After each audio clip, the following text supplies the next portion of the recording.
여러분, 어제가 그 24절기 중에 동지였다고 합니다. 그래서 보통 동지는 12월 21일 내지는 22일 그때가 이제 동지가 된다고 합니다.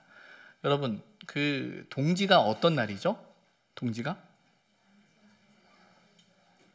밤 길이가 가장 긴 날이 동지잖아요. 그러면은 이 동지를 지나게 되면 어떻게 되는 거예요? 점점 밤이 줄어들고 낮 시간이 길어지게 되는 거겠죠. 자, 그러면 동지가 지나고 나면 날이 추워질까요? 따뜻해질까요? 확실합니까? 너무 확신 있게 대답하셔가지고. 맞아요, 추워진대요. 그런데 사실은 날이 추워진다라는 개념은 태양과의 거리의 개념이라고 하더라고요. 그래서 낮 시간이 가장 긴 절기가 언제예요? 하지죠. 하지를 100%로 이제 기준을 한다면 동지는 태양에서 오는 빛의 거리가 49%밖에 되지 않는다라는 거예요. 그러면서 점점 이제 낮이 길어지는데, 그렇게 된다라는 건 태양의 빛을 점점 더 많이 받게 된다라는 기대가 생기는데, 문제는 추워지는 게 맞습니다. 추워지는 게 맞아요. 이제 깊은 밤이 지났으니 이제는 따뜻해질 것만 같은데 우리가 느끼는 현실은 더 추워진다라는 겁니다. 어떤 면에서 우리가 지금 야곱에 대한 이야기를 계속 보고 있는데, 이제 야곱은 그 동지를 지난 사람인 것처럼 보입니다. 그의 삶 속에 있어서 가장 큰 문제 중에 하나가 무엇이냐면 20년 동안 그 밧단 아람에서 삼촌 라반과 지내면서 겪었던 삶의 고난을 우리는 알잖아요. 그 고난 속에 하나님께서 너의 고난과 수고를 보신다라는 그 말씀을 받고 하나님께서 그를 이끌어 주시고 인도해 주셨어요. 그리고 그의 평생의 숙제 중에 하나였던 형과의 그 관계 속에서도 그가 갈등하고 너무나 괴로웠는데, 그 하나님과의 깊은 만남 가운데 하나님께서는 야곱을 형 앞에 세워주셨고 또 깊은 뜨거운 눈물로 화해했던 사건을 우리는 알고 있습니다. 삶을 살아가면서 이 정도 드라마틱하고 또 이렇게 뜻깊은 어떤 사건을, 삶을 경험했다면, 그리고 정말 사람의 힘으로는 해결할 수 없을 것 같은 삶의 문제들이 해결되어졌다면, 이제는 좋은 일만 있을 거야 라는 기대가 생기지 않겠습니까? 이제는 정말 깊은 밤이 지나서 이제 점점 낮 시간이 길어질 것만 같은 기대를 갖게 되는, 이제 동지를 막 지난 그 야곱의 모습일 거라는 생각을 해보게 됩니다. 그런데 동지가 지나면서 날이 더 추워지는 것처럼 야곱에게는 더 깊은, 이제는 어떤 면에서는 정말 어떻게 해야 될까라는 깊은 삶의 문제를 경험하고 있음을 우리는 보게 됩니다. 오늘 우리가 읽은 이 35장의 말씀은 사실은 그 앞에 나오는 34장의 이야기를 배경으로 하고 있습니다. 형 에서를 만난 야곱은 형 에서의 제안에 따라서 형을 따라가지 못합니다. 형은 자신이 살고 있는 세일로 함께 가서 살자라고 이야기를 하죠. 그러나 제가 형을 따라가다가는 따르는 식구들과 가축들이 다 죽을 수도 있기 때문에 저희는 좀 천천히 가겠습니다 라고 이야기를 하고, 그는 숫곳에 거쳐서 가나안 땅 세겜이라는 곳에 머물게 되죠. 이 세겜에서 이제 땅을 사고 그곳에 장막을 치고 이제 정착을 하고자 합니다. 근데 문제는 바로 그 정착을 하고자 했던 세겜에서 이제 문제가 생긴 거예요. 그의 그 외동딸이었던 디나가 추행을 당하게 됩니다. 너무나 안타까운 일이 벌어지게 되는 거죠. 오늘 성경 34장을 보게 되면요, 이 상황에 대해서 그들의 마음의 상태를 7절에 뭐라고 나와 있냐면, 그들 모두가 근심하고 심히 노하였다라고 되어 있어요. 그 딸이 당했던 그 아픔, 사랑하는 동생이, 사랑하는 누이가 당했던 그 아픔을 가족들이 보면서 몹시 근심과 분노에 사로잡히게 된 거예요. 야곱은 가나안에서 태어난 사람이잖아요. 그러나 야곱의 자녀들은요, 가나안에서 태어난 사람들이 아니에요. 다 밧단 아람에서 태어났어요. 그래서 아버지의 고향을 따라서 이곳에 왔지만 이곳은 낯선 곳이죠. 어색한 곳이에요.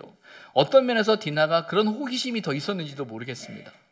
근데 그런 갑작스럽게 예상치 못했던 슬픔을 당했을 때, 그 고난을 당했을 때 그들 마음속에 얼마나 많은 고통이, 아픔이, 그리고 그 근심을 넘어 얼마나 많은 그 분노가 그들 마음 가운데 있었겠습니까?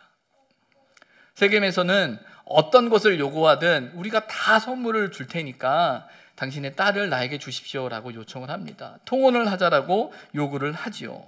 그러나 그들의 생각은 분명했습니다. 13절에 보게 되면, 34장 13절에 보게 되면 디나를 더럽혔다라고 이야기하고 있어요. 아무리 세겜이 사랑해서 그랬다고 손치더라도 그걸 인정할 수가 없는 거예요. 우리 딸을 더럽혔다라고 생각하고 있는 그들의 마음을 확인하게 됩니다.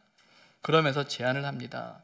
당신들이 우리와 통혼을 하고자 한다 그러면 우리는 모두 다 할례를 받은 사람들이기 때문에 당신들도 할례를 받아야 한다. 그러면 우리가 통혼을 할 것이다 라고 이야기를 하죠. 그러나 그 말 속에는 정말 통혼을 하고자라는 뜻이 있었던 것이 아니라 그 기회를 통해서 그들이 쌓여진 분노를, 또 그들이 옳다라고 하는 그 일을 행하고자 하는 것입니다. 그들이 할례를 받고 고통스러워할 때 야곱의 두 아들이었던 시므온과 레위가 그 모든 남자들을, 세겜에 있는 모든 남자를 다 죽이게 됩니다. 그리고 그 이후에 야곱의 다른 아들들이 그 세겜으로 들어가서 모든 재산과 재물과 아이와 여자를 노력해 가는 이야기가 나와요. 근데 문제는 이렇게 끝나고 나서 야곱이 이 모든 사실을 알고 시몬과 레위를 부릅니다. 도대체 무슨 짓을 한 거냐? 이 일이 어떻게 된 일이냐? 이렇게 돼버리면 우린 더 이상 가나안 땅에 살 수 없다. 어떻게 되면 좋겠냐라고 하면서 그 아들들을 꾸짖게 되죠. 그런 아버지를 바라보면서 아들이 뭐라고 이야기하냐면, 우리 누이를 창녀같이 대우한 것이 옳은 일입니까? 아니 이게 도대체 옳은 일이기 때문에 우리가 참아야 하는 것입니까? 라고 이야기하면서 자신의 행동들에 대해서 그것을 정당화하려 하고 이것이 맞다라고 생각하는 그들의 모습을 확인하게 돼요. 맞죠? 사랑하는 딸이, 또 사랑하는 누이가 그 어려움을 당했는데 어떻게 이 상황을 참을 수가 있겠습니까? 할 수만 있다면, 어떻게든지 할 수만 있다면 이 상황을 돌려놓고 싶은 것이고 이 문제를 해결하고 싶은 것이 그들의 마음이었을 겁니다. 근데 중요한 건 이 문제가 해결이 됐습니까?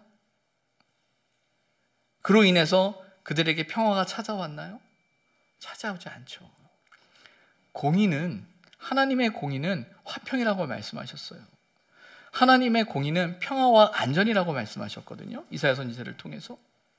그들은 평화를, 화평을, 또 때로는 정말 옳은 일을 행하고자 했던 그 일이 선택이었는데 그로 인해서 더 큰 어려움 가운데 빠지고 있음을 본문을 통해서 확인하게 됩니다. 본문의 말씀을 묵상하면서 이런 생각이 들었어요. 앞선 그 밧다라람에서 라반의 문제나 또 야곱에게 있어서 에서의 문제나 어떤 면에서는 본인이 해결할 문제였어요. 그래서 야곱의 입장에서는 자신의 문제라는 생각 때문에 자신이 어떻게 견뎌보고 참아보고 해결하면서 그 문제를 해결할 수 있는 그 여지가 있었다라고 보여요. 그런데 지금 야곱이 더 어려운 건 뭐냐면 그게 야곱 본인이 당하는 문제이기보다 누구의 문제가 되어버린 거예요. 누구의 아픔이 되어버린 거예요. 자식의 아픔이 되어버린 거예요. 자녀의 아픔이 되어버린 거예요. 그러니 부모된 마음으로서 더 속상하고 답답하고 어찌할 바를 모르는 그 상황이 되어버린 것이죠. 나름대로 문제를 해결하고자 선택했던 방법이 또 다른 문제를 만들어내요. 이제 더 이상 가나안 땅에 살 수 없는 것처럼 보여지는 그 상황 가운데 있을 때 하나님께서 오늘 본문의 말씀을 통하여 야곱에게 찾아오신 것이죠. 자, 35장 1절 말씀을 우리가 함께 읽도록 하겠습니다. 하나님이 야곱에게 이르시되 일어나 베델로 올라가서 거기 거주하며 내가 내 형 에서의 낯을 피하여 도망하던 때에 내게 나타났던 하나님께 거기서 제단을 쌓으라 하신지라. 하나님께서 야곱에게 말씀하시는데 일어나 베델로 올라가라. 거기 거주하고 거기서 제단을 쌓으라라고 말씀하고 있습니다. 말 그대로 하나님께서 지금 내가 있는 세겜을 떠나라라는 이야기죠. 자, 이 떠나라는 말은 세겜에서 더 이상 살지 말고 지금 내가 경험하고 있는 삶의 상황과 문제를 피하라는 이야기일까요? 도망가라는 이야기일까요? 그 문제를 떠나고 빨리 회피하라는 이야기일까요? 만약에 이 말씀이 야곱이 감당해야 할, 야곱이 경험해야 할 그 삶의 상황을 도피와 회피를 통해서 해결하라는 그 하나님의 뜻이라고 한다면 하나님이 말씀하시는 베델은 적당한 위치가 아닙니다. 왜냐하면 세겜과 베델의 거리는 한 48km 정도 떨어진 길이라고 해요. 그래서 보통 하룻길이라고 이야기를 합니다. 이 말은 어떤 의미예요? 만약에 세겜에서 일어났던 문제가 그것을 숨기기 위해서 또 어떤 그 위협을 피하기 위해서 그들이 도망가는 길을 선택해야 한다면 베델은 적당한 위치가 아니죠. 쫓아올 수 있는 위치거든요. 정말 도망가야 하면 어디로 가야 해요? 다시 밧단 아람으로 가든지요, 아니면 더 남쪽으로 내려가서 주변 사람들에게 이 일에 대해서 아무도 알 수 없는 그곳으로 가야만 더 안전한 도피가 될 수 있고 또 회피가 될 수 있는 거예요. 그런데 왜 하나님께서 베델로 가게 하셨을까요? 그것은 도피나 회피의 문제가 아니에요. 전환이 필요한 겁니다. 의식의 전환이 필요한 거고요, 생각의 전환이 필요한 거고요, 우리의 삶의 상황을 다시 한번 돌아보면서 우리가 바라보고 있는 것이, 우리가 생각해야 하는 것이, 우리가 부딪히는 그 삶의 문제 앞에서 어떤 관점과 어떤 의식과 무엇을 생각하며 살아가고 있는지 다시금 자신의 가정을 돌아보아야 하는, 전환해야 한다라는 것을 이야기하고 있는 것입니다. 그런 면에서 베델은 어떤 곳이죠? 베델은 오늘 1절에도 나와 있는 것처럼 하나님이 하시는 말씀이 내 형 에서의 낯을 피하여 도망하던 때에 내게 나타났던 곳이죠. 말 그대로 하나님께서 야곱에게 찾아오신 곳이에요. 근데 여러분, 베델을 야곱이 찾아갔습니까? 하나님이 찾아왔습니까? 하나님이 찾아오셨죠. 사실은 야곱이 베델이라는 곳에 머물고자 했던 사람은 아닙니다. 그의 행선지는 밧단 아람이었고 더 긴 먼 거리를 가야 하는데 하룻길에 갈 수 없는 길이기 때문에 노숙했던 어떤 곳이었어요. 그런데 바로 그 어떤 곳에 누가 찾아오신 겁니까? 하나님이 찾아오셨어요. 그러면서 이 상황에 대해서 내가 에서의 낯을 피하여 도망하던, 내가 환난 가운데 있던, 내가 고생 가운데 있던, 내가 고난 가운데 있던 바로 그곳에 하나님이 찾아오셨던 곳이 바로 그곳이에요. 그리고 그곳을 가리켜서 야곱이 뭐라고 이야기한 겁니까? 베델이라고 이야기를 한 거잖아요. 그런데 오늘은 하나님께서 뭐라고 이야기하십니까? 그 베델로 올라가라고 이야기하고 있어요. 여러분, 우리의 신앙생활은 하나님이 우리에게 찾아오시는 것입니까? 우리가 하나님 앞에 찾아가는 것입니까? 더 쉽게 질문 드리겠습니다. 하나님께서 우리에게 찾아오는 것이 신앙의 출발입니까? 우리가 하나님을 찾아가는 것이 신앙의 출발입니까? 뭐예요? 찾아오시는 거죠. 맞아요. 그래서 어느 누구도 우리의 구원을 자랑할 수 없습니다.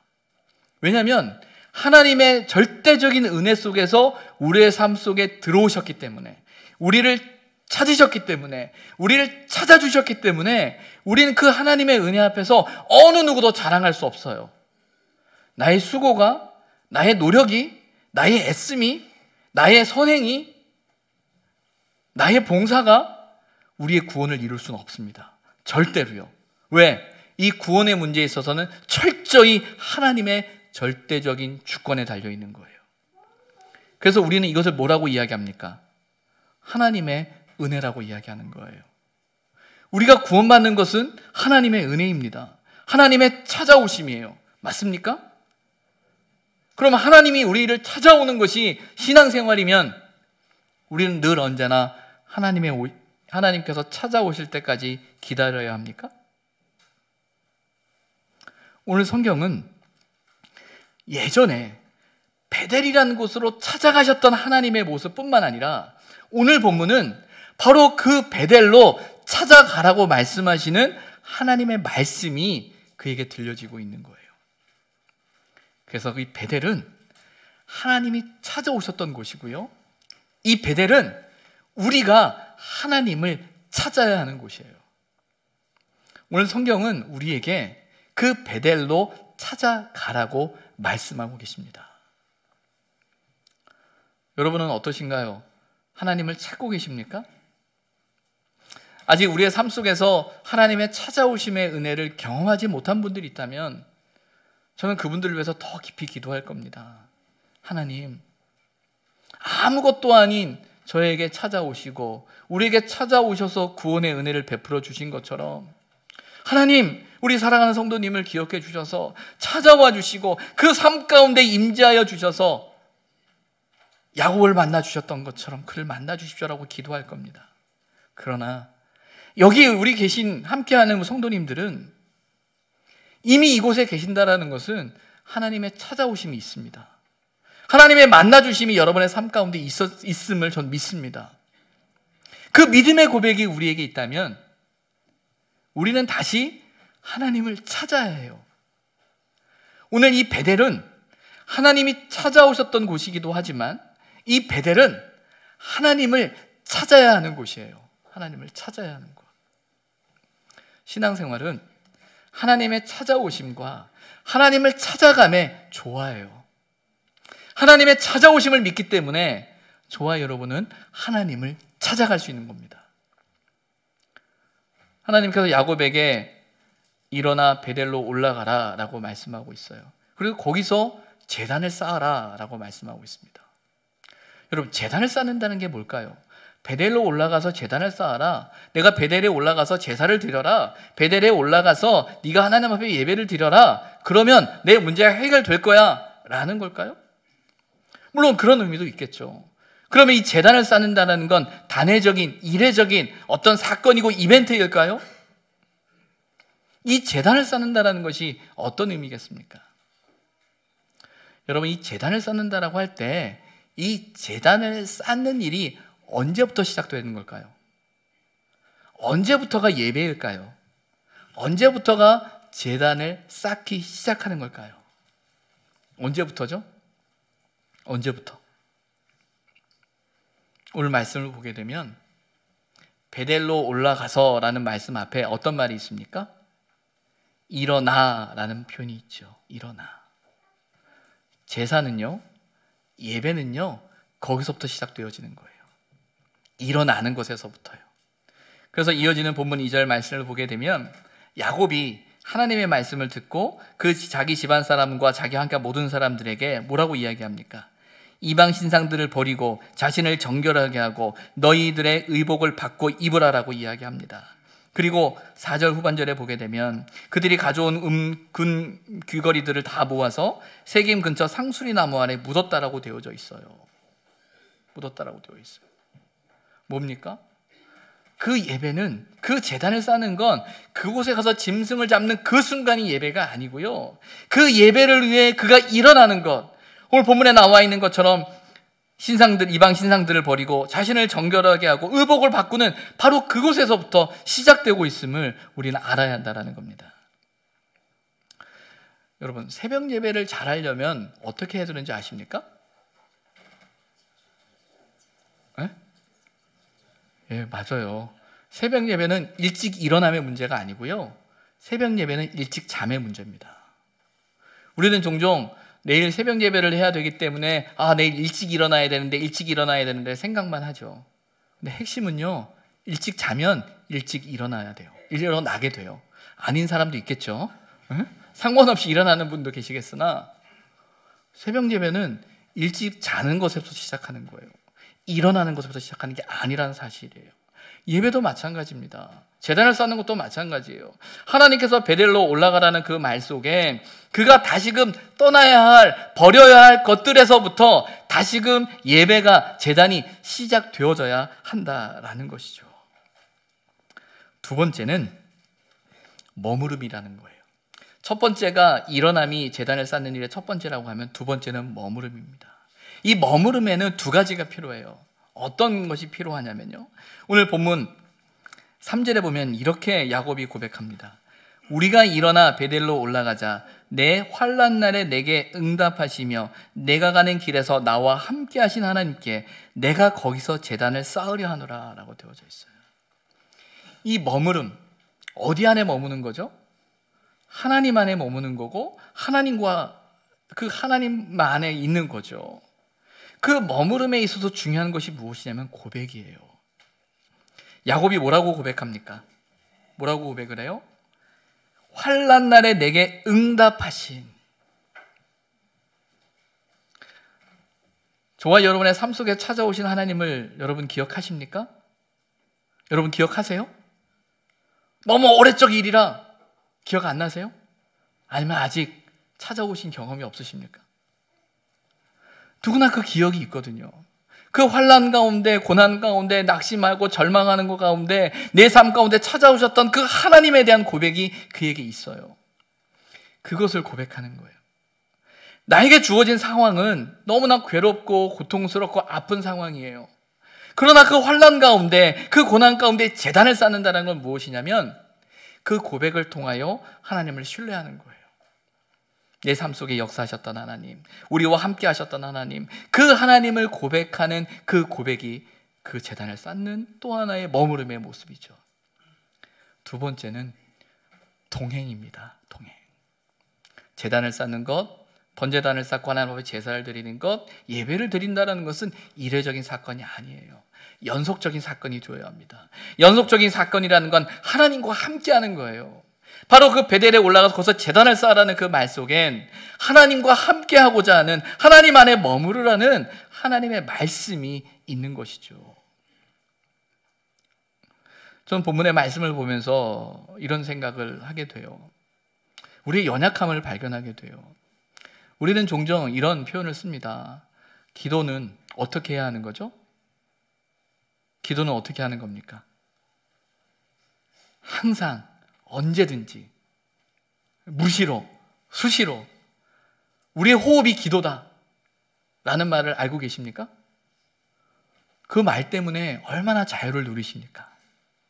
그리고 그 말 때문에 얼마나 기도를 안 하십니까? 부끄러운 이야기지만 우리의 호흡이 기도라고 이야기하고 우리의 삶이 하나님과 소통하는 거라고 말은 하는데 정말 하나님께 집중하는가? 정말 우리의 삶의 구석구석이 하나님을 향한 온전한 집중으로 우리의 모든 호흡이 하나님과 함께하는 것인가? 그리고 그런 말로 우리의 연약함을 얼마나 많이 스스로 정당화하고 있습니까? 2019년을 시작하면서 여러분들에게 지난주부터 변화되어지는 일들에 대한 말씀을 드렸죠. 사실은 좀 부담스러우실 수도 있고 이거 갑자기 교회가 왜 이렇게 되는 거야? 라는 생각이 들 수도 있을 것 같아요. 그러나 저는 그렇게 생각해요. 하나다. 제가 목사로서 여러분들의 삶을 돕고 목회자로서 함께 기도하면서 제가 감당해야 할 책임 중에 하나는 성도들을 하나님을 만나는 그 삶의 자리로 이끄는 것이죠. 어떻게 해야 하나님을 만날 수 있겠습니까? 어떻게 해야 하나님과 함께 할 수 있겠습니까? 어떻게 해야 우리의 신앙이 더 깊어질 수 있고 우리가 어떤 고난과 환난 속에서도 흔들림 없는 믿음을 가지고 이 삶을 살아낼 수 있겠습니까? 그것은 저와 여러분이 하나님을 찾아야 합니다. 왜? 하나님을 찾을 수 있는 이유는 하나님이 찾아오셨기 때문이에요. 이미 저와 여러분 가운데 찾아오셨던 그 하나님을 믿기 때문에 우리는 그 하나님을 찾자라는 겁니다. 저는 새벽을 참 좋아하는 사람이에요. 근데 저처럼 다 새벽을 다 좋아하진 않을 거예요. 어떤 분은 밤이 좋을 겁니다. 새벽을 좋아하는 사람이 더 영성이 뜨거운 건가요? 밤을 좋아하는 사람은 영성이 없는 건가요? 아니에요. 각자가 살아가는 삶의 라이프 스타일이 있고 삶의 모습이 있어요. 그래서 저는 늘 생각해요. 왜 새벽 기도만 해야 되지? 저녁 기도를 하면 안 될까? 새벽 기도만 교회가 있어야 되고 저녁 기도는 아닌가? 그래서 저녁 기도가 있는 거예요. 형식적으로 나와라 라는 개념이 아니고요. 여러분의 라이프 스타일에서 잠시 정말 찾아서 기도할 수 있는 그 때를 교회가 할 수 있는 범위 안에서 열자라는 거죠. 내년부터는 주일마다 성경 공부가 있을 겁니다. 예배 후에 가능하면 꼭 성경 공부하고 가십시오. 우리가 예배를 통해서 듣는 말씀뿐만 아니라 정말 말씀을 깊이 처음부터 끝까지 안다면 그 말씀이 저와 여러분을 살릴 겁니다. 올해 우리 교회에서 저녁 찬양 예배를 드리면서 우리 목사님들 또 찬양단이 인도하는 모습을 볼 때 참 은혜로워요. 참 좋아요, 개인적으로. 근데 문제는 사람이 없어요. 앞에서는 너무나 잘 인도하는데 회중이 없어요. 근데 제가 그것 때문에 저녁 예배에 다 오셔야 됩니다, 안 오면 큰일 납니다라고 말하지 않아요. 왜? 여러분의 삶을 알기 때문에. 그래서 시간이 옮겨지는 거예요. 여러분이 올 수 있는 그 시간에. 왜 그 시간에 예배를 드려야 할까요? 저녁 예배가 더 중요하고 낮 예배가 덜 중요합니까? 아니에요. 어떤 곳이든 저녁이든 낮이든이 중요한 것이 아니라 우리가 온전히 마음을 다해서 예배에 집중하고 하나님을 만날 수 있는 그 자리가 우리에게 필요한 거예요. 바라기는 내년 한 해는 정말 우리에게 찾아오셨던 그 하나님을 기억하면서 하나님을 찾아갈 수 있는 저와 여러분이 되었으면 좋겠어요. 단지 율법적이고 행위적이고 형식적인 그것을 말하는 것이 아니라 각자가 우리의 삶을 다시 한번 되돌아보면서 오늘 야곱에게 말씀하신 베델로 올라가라는 그 말씀이 나에게 주신 말씀으로 한번 들어보면서 거기서 제단을 쌓으라는 그 말씀이 나의 말씀으로 받아들일 때 내가 쌓아야 할, 우리 가정이 쌓아야 할, 내 삶 속에서 내가 붙들어야 할 것이 무엇인지 다시금 생각했으면 좋겠습니다. 우리는 대림절을 보내면서 주님의 오심을 기다립니다. 찾아오실 주님을 기다립니다. 그 주님이 오셔서 내 삶의 문제를 해결해 주시기를 소망하는 마음으로 기다립니다.